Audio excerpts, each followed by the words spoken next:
नमस्कार, मैं हूं अनुराग मालवी और मुद्दे में दम है में एक बार फिर आपका स्वागत है। मुद्दे में दम है में आज हम बात करेंगे आदिवासियों के उस अधिकार की जिसकी लड़ाई 2 दशकों से चल रही है। इसमें एक बड़ा अपडेट यह है कि कुछ एक आंदोलन के बाद सरकार ने सर्वे की बात की है। दरअसल मामला है आदिवासियों के पट्टों का, जो बड़ी संख्या में पिछले 2 दशकों में निरस्त हुए हैं। लेकिन क्या सर्वे से निकलेगा हल? इस पर करेंगे बात अपने मेहमानों के साथ। फिलहाल जो मेहमान हमारे साथ जुड़े हैं, सबसे पहले उनके पास चलेंगे। हमारे साथ फिरोज सिद्दीकी जी जुड़े हैं और माधुरी जी जुड़ी हैं, जो सामाजिक कार्यकर्ता हैं। फिरोज जी कांग्रेस के सीनियर लीडर और स्पोक्स पर्सन है। आप दोनों के साथ इसकी चर्चा की शुरुआत करते हैं। सबसे पहले चलते हैं माधुरी जी के पास, क्योंकि इस पूरे मामले को समझने की कोशिश करेंगे, क्योंकि वो पिटिशनर भी हैं इस पूरे मामले में। तो माधुरी जी, अगर आप मुझे सुन पा रहे हैं तो सबसे पहले हम यही समझने की कोशिश करेंगे कि सरकार सर्वे की बात कह रही है, इसे आदिवासियों के लिए खुशखबरी माने या परेशानी माने? माधुरी जी। सर्वे किस क्या है, कौन करेगा, ये कोई अभी स्पष्टता नहीं है। हमें नहीं मालूम ये कौन सर्वे करेगा और क्यों करेगा। बात यह है कि एक वन अधिकार कानून बना है। उस कानून में लाखों आदिवासियों ने दावे लगाए। उन दावों का परीक्षण होनी चाहिए। अब आप कह रहे हैं कि सरकार ने कुछ सर्वे की घोषणा की है, तो कौन करेगा सर्वे, किस उद्देश्य से करेगा, तो ये सवाल है। 17 साल हो गए वन अधिकार कानून को कि धज्जियां उड़ाई जा रही हैं, उसको जो है ना कूड़ेदान में फेंक के रखा है। 17 साल में मध्य प्रदेश में 3,60,000 दावों का परीक्षण करना है मध्य प्रदेश सरकार ने। उन दावों का परीक्षण क्यों नहीं हो रहा है? लोगों को बेदखल क्यों किया जा रहा है उसके बिना? उन वन अधिकार कानून में बहुत स्पष्ट है, वो एक निर्धारित प्रक्रिया है। उस प्रक्रिया के अनुसार आप भौतिक सत्यापन होता है, ग्राम सभा जो है पूरे दावों का जांच करता है, फिर वो एसडीएम लेवल पर जाता है, फिर वो जिला लेवल पर जाता है। हर स्तर पर सुनवाई का मौका है। हर स्तर पर प्रशासन ने दावेदारों का सहयोग करना चाहिए दावों दर्ज करने में। हर स्तर पर सुनवाई होगी। अगर कोई खारिज होने की बात है तो खारिज के अपील का व्यवस्था है। ये सब न करते हुए भौतिक सत्यापन तक नहीं हुआ है। जो प्रारंभिक स्तर है वो भौतिक सत्यापन तक नहीं हुआ है अधिकांश दावों का। और जहां ग्राम सभा ने प्रस्ताव पारित करके भेजा है आगे, उन ग्राम सभा के प्रस्तावों को कूड़ेदान में फेंक के प्रशासन अपनी मनमानी तरीके से उसको खारिज कर रही है। तो ये तो नहीं चलेगा। बिल्कुल, माधुरी जी ने जो चीजें समझाई है, राजपाल सिंह सिसोदिया जी के पास चलते हैं। भारतीय जनता पार्टी के सीनियर लीडर, स्पोक्स पर्सन है। जिस तरह से राजपाल जी ये पूरा की पूरा मामला है, इसमें कई सारे बड़े आरोप हैं। सर नमस्कार। आरोपों की अगर हम बात करते हैं तो जो माधुरी जी कह रही हैं कि ना तो ग्राम पंचायतों ने जिन प्रस्तावों को आगे बढ़ाया उन पे कार्रवाई हुई, और ना ही ये स्पष्ट रूप से हो पा रहा है कि सर्वे कैसे होगा। हालांकि जो जानकारी हमारे पास है, सरकार एक लंबे अरसे के बाद एसआईटी गठन की बात कह रही है। क्या अपडेट है और किस तरह से जो है वापस इन तमाम लोगों को जिनके पट्टे छिन गए हैं, इनको इनका अधिकार मिलने वाला है? राजपाल जी। देखिए, 1980 में जो है FRA, forest right act, one अधिकार अधिनियम फोर्स में आया था। 2003 में हमारी सरकार बनती है मध्य प्रदेश में। उसके बाद लगातार 2006 में, 2008 में, 2023 में हम इसमें अमूलचूल संशोधन करके पेशा एक्ट भी लागू करने का काम करते हैं, और आदिवासियों के लिए और विशेष करके वन क्षेत्र में निवास करने वाले हमारे जो वर्ग है उनको किस प्रकार से सुविधा मिल सके, किस प्रकार से लिटिगेशन सॉल्व हो सके, उसको लेकर इसका लगातार सरलीकरण करके और सशक्त करने का काम हमने इस वन अधिकार अधिनियम को किया। और वन अधिकार अधिनियम में फिर जो वन पर आश्रित लोग हैं, वन विभाग, आदिवासी समुदाय, उनके कल्याण विभाग और ग्राम सभाओं जैसी विभिन्न जो संस्थाओं, उनके बीच में समन्वय बनाते हुए किस प्रकार से वो जो समन्वय की कमी रही अभी तक, उस समन्वय को बनाते हुए कैसे हम जो है वन आश्रित समुदायों को इस अधिनियम का लाभ दे सकें। वन विभाग, वन परिक्षेत्र और वन की भूमियों का भी नुकसान ना हो, वहां का आर्थिक विकास, सामाजिक विकास दोनों साथ साथ हो सके, ऐसी तमाम व्यवस्थाओं का इसके अंदर समायोजन करते हुए हमने विभिन्न उद्देश्यों को शामिल करते हुए इस कानून को और सरलीकरण करने का काम किया है। और उसके तहत अब इसमें जो है विभिन्न प्रकार के सर्वे करके वन आश्रित समुदायों का सशक्तिकरण हम कर सके, इस दिशा में हमने इसमें काम करने का सब जो है, क्योंकि इसमें ऐतिहासिक अन्याय हो रहा था। मैं बहुत गंभीरता से कह रहा हूं कि 2018 में ये फोर्स में आया एक्ट, इसके 1980 में ये एक्ट फोर्स में आया। इसके पहले ऐतिहासिक तौर पर जो है इस प्रकार के वर्ग के साथ में अन्याय होने का काम हो रहा था, परंतु 1980 से लेकर 2006 तक भी बहुत कुछ खास हो नहीं सका। 2006 में हमारी सरकार ने इसके अंदर आमूलचूल परिवर्तन करते हुए अनुसूचित जाति और अन्य परंपरागत वन निवासी जो है उनके अधिकारों को मान्यता देने के लिए सतत एक लंबी कानूनी सुधार की प्रक्रिया प्रारंभ करी। और उस प्रक्रिया के माध्यम से आज हमें संतोष है कि हम ये कह सकते हैं कि 2023 में हम इस स्थिति में आए कि इस संशोधन के बाद में अब वनवासियों के लिए, आदिवासियों के लिए, वन क्षेत्र के लिए और तमाम इससे जुड़े हुए विभागों के लिए, और जो आज तक अन्याय होता आया था वो न्याय में बदलने का काम हो रहा है। और पिछली पूर्ववर्ती सरकारों ने, विशेष करके 2006 के पहले की सरकारों राजपाल ने जी, जो न्याय और अन्याय की बात है वो थोड़ा कांग्रेस से भी समझ लें। फिरोज सिद्दीकी जी हमारे साथ में है। फिरोज जी, सवाल एक ये कि क्या कांग्रेस के समय लगातार अन्याय होते रहा? भारतीय जनता पार्टी जो है अब इसमें एक बड़ा कदम उठा के न्याय दिला रही है, यह अन्याय किस तरह से आप लोग करते रहे या आप लोगों ने कुछ किया? फिरोज जी देखिए, ये समस्याएं आदिवासियों के साथ आ रही थी कि ये पहले भारत की संसद इस पर मोहर लगाए कि जल जंगल जमीन पर किसका अधिकार। तो ये भारत की संसद ने और डॉक्टर मनमोहन सिंह जी की सरकार ने ये मोहर लगाई संसद के माध्यम से कि जल जंगल जमीन पे आदिवासियों का अधिकार है। वन अधिकार अधिनियम जो है वो पारित इसीलिए किया गया कि इसमें कोई बदलाव ना हो और आदिवासी थे वो आदिवासी अपनी ही जगह पर रहें। ये बात हुई, इसलिए इस अधिकार कानून को बुलाया गया।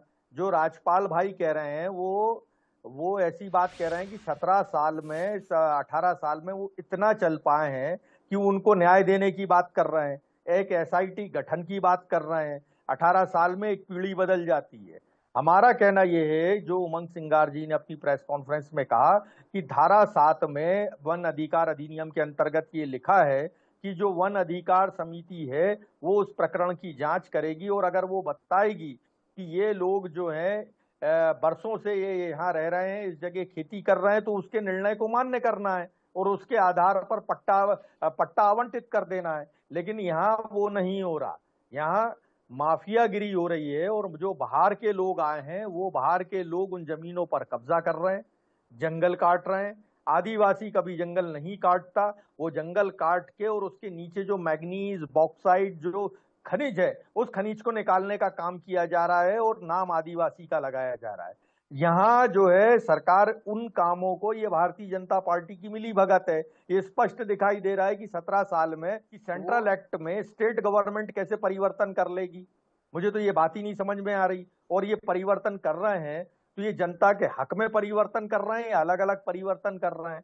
दूसरी बात, वो कह रहे हैं कि हमने SIT का गठन किया है, तो SIT का गठन किया है, वो सर्वे करेगी तो किन बिंदुओं के आधार पर सर्वे करेगी ये भी बता दे वो, कि वन अधिकार समिति का जब निर्णय अंतिम मान्य करना है और अंतिम मान्य करके उसके आधार पर पट्टा देना है, तो वो उसके वन अधिकार समिति के जो निर्णय है उसको मान्य क्यों नहीं कर रही सरकार?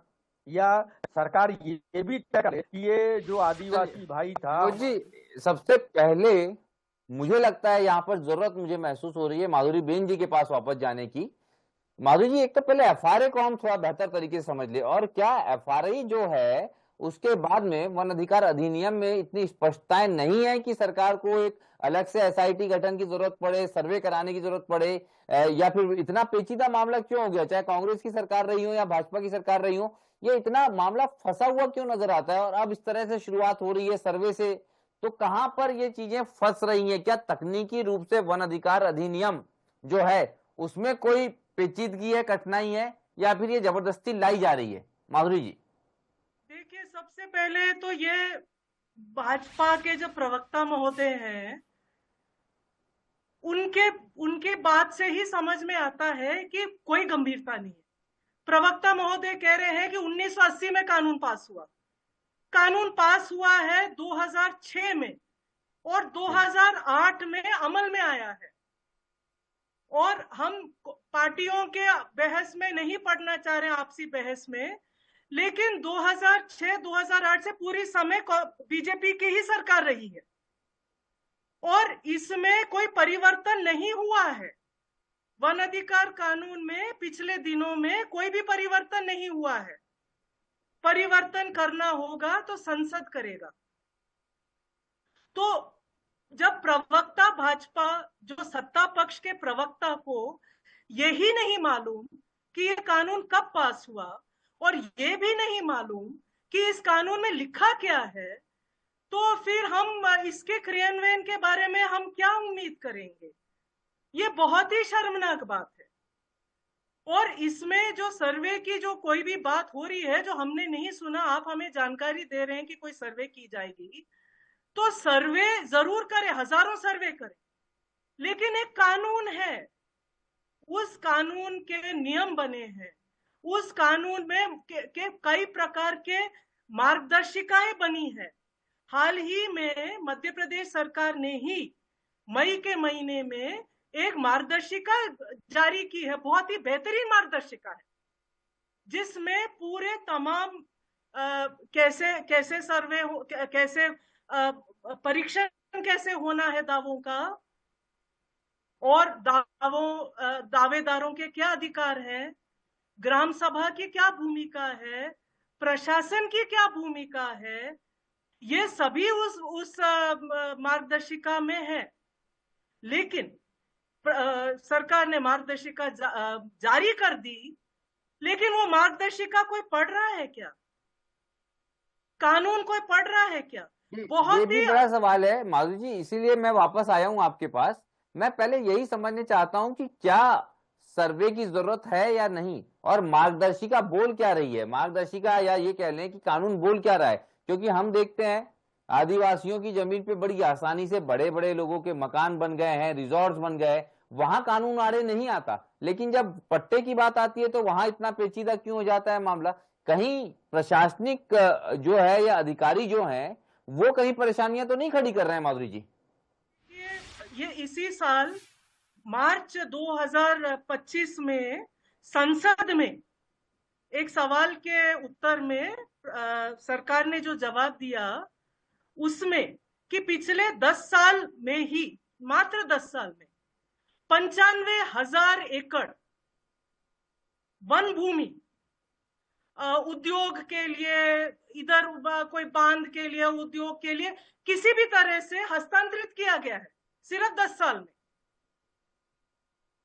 लाखों एकड़ जमीन इस देश के हर साल, जैसे आपने बोला, रिसोर्ट के लिए, टूरिज्म के लिए, उद्योग के लिए, खदानों के लिए, फैक्ट्रियों के लिए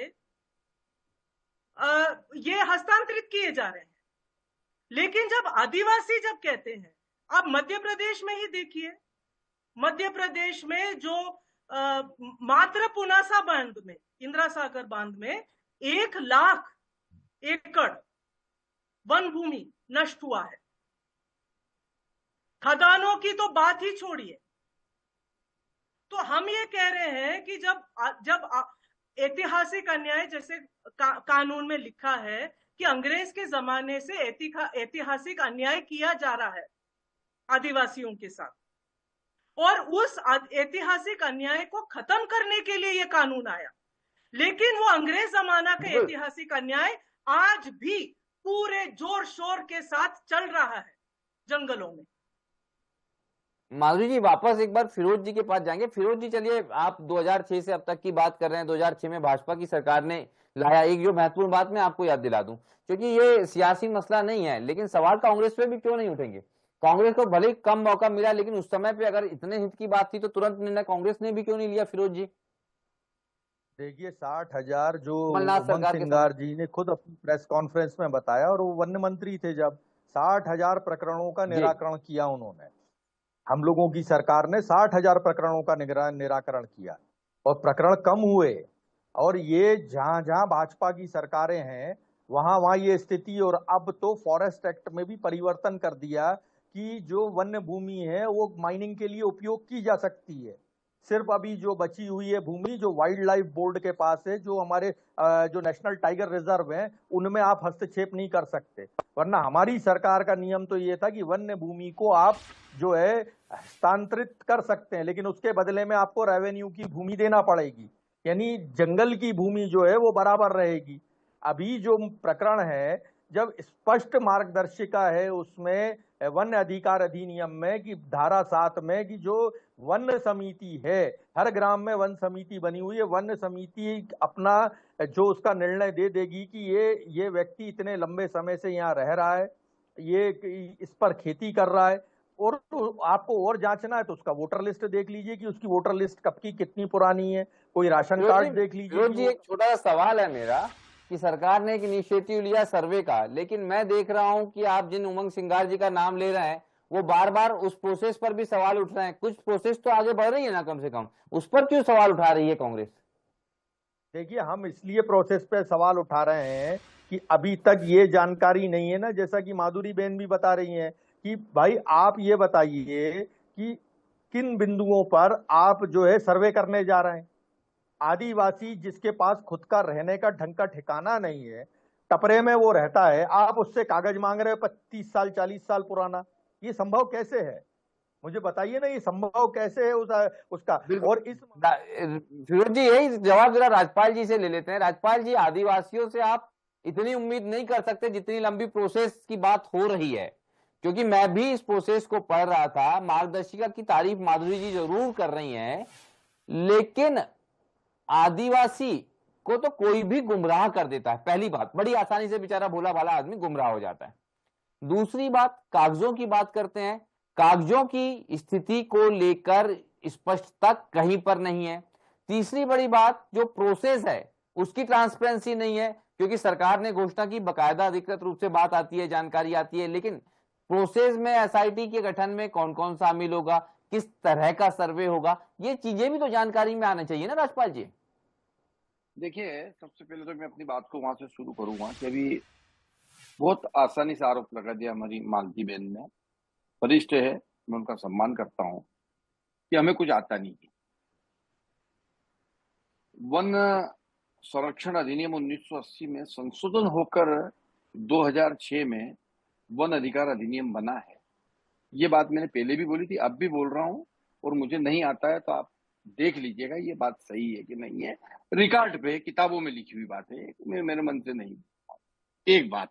दूसरी बात, बहुत आसान है सरकारों के ऊपर आरोप लगाना। और अभी कांग्रेस के प्रवक्ता जिस हिसाब से बोल रहे थे, ये तो सरकार में बेचारे रहे ही नहीं ना। अंग्रेज के बाद सीधी भाजपा आ गई। ये ऐतिहासिक अन्याय वन क्षेत्र के लोगों के साथ में अंग्रेज के जमाने से होता रहा मालती बहन के लिए। फिर 60 साल के उस गैप में कांग्रेस तो थी नहीं ना, भाजपा थी, तो सिर्फ सब आरोप भाजपा का है। अरे भाई, पहली बार अमेंडमेंट ही 2006 में हम कर पाए, उसके पहले आपका अमेंडमेंट नहीं कर सके आप लोग। अमेंडमेंट करके सामुदायिक रूप से किस प्रकार से लाभ पहुंचाया जा सके वन क्षेत्र के लिए, कैसे उन वन क्षेत्र की रक्षा की जा सके, कैसे उसका पुनर्र्जन किया जा सके, कैसे उसका संरक्षण किया जा सके, कैसे उसका प्रबंधन किया जा सके, उसके लिए नियम कानून कायदे बनाने का काम और वनवासियों के लिए, आदिवासियों के लिए अधिकार संपन्न करने का काम अगर किसी ने करा तो हमने करा। इसके फिर अब आप बातें कर लो। उमंग सिंगार जी उसी वर्ग से आते हैं, उनकी बुआ थी जमुना देवी जी, वो उसी वर्ग से आती थी, उप मुख्यमंत्री थी। क्या करा इन लोगों ने रोटी तोड़ने के अलावा, आदिवासियों के नाम से वोट कबाड़ने के अलावा? जरा बता दे। कुछ नहीं करा। आज हम कर रहे हैं। राजपाल जी, समय का अभाव है, लेकिन जो आंकड़े हैं उसका जिक्र मैं एक बार फिर करना चाहता हूं। आंकड़े ये बोलते हैं कि 3.25 लाख आपने, जो भी सरकारें नहीं, मैं किसी एक सरकार की बात नहीं कर रहा, 3.25 लाख आपने निरस्त कर दिए, 1.5 लाख जो है वो पेंडिंग पड़े हैं आवेदन, 4.5-5 लाख आदिवासी परिवारों की स्थिति ये है। इसके अलावा मैं आपको बता दूं कि इस बार जो रिपोर्ट है, 3 अलग अलग रिपोर्ट, NTCA की रिपोर्ट, एक world organisation of survey for forest की रिपोर्ट कहती है कि वन भूमि वैसे ही कम हो रही है। दूसरी रिपोर्ट एक एनजीओ ने पेश की मध्य प्रदेश में, वो ये कहती है कि मध्य प्रदेश ने बेहद आसानी से, अफसरशाही ने अपने ठिकाने वन भूमि में बना लिए। पर दुख इस बात का है कि 4.5 लाख परिवार जिनको ये अधिकार मिलना चाहिए, उनके लिए सियासत होती है, उनके लिए प्रक्रिया होती है, और वो प्रक्रिया इतनी चरणबद्ध रूप से है कि वो ग्राम पंचायत से कलेक्टर तक पहुंचते पहुंचते उसकी प्रोसेस की जान निकल जाती है। उम्मीद है कि इस सर्वे के बाद में कोई एक सीधा रास्ता कहीं ना कहीं आदिवासियों को जो उम्मीद है उसको पूरी करेगा। पर फिलहाल इस उम्मीद को पूरी करने के लिए सरकार जो है उसके ठोस कदम उठाने की जरूरत यहाँ हमें महसूस होती है। क्योंकि समय का अभाव है, इसलिए हम अपने मेहमानों का धन्यवाद करते हैं।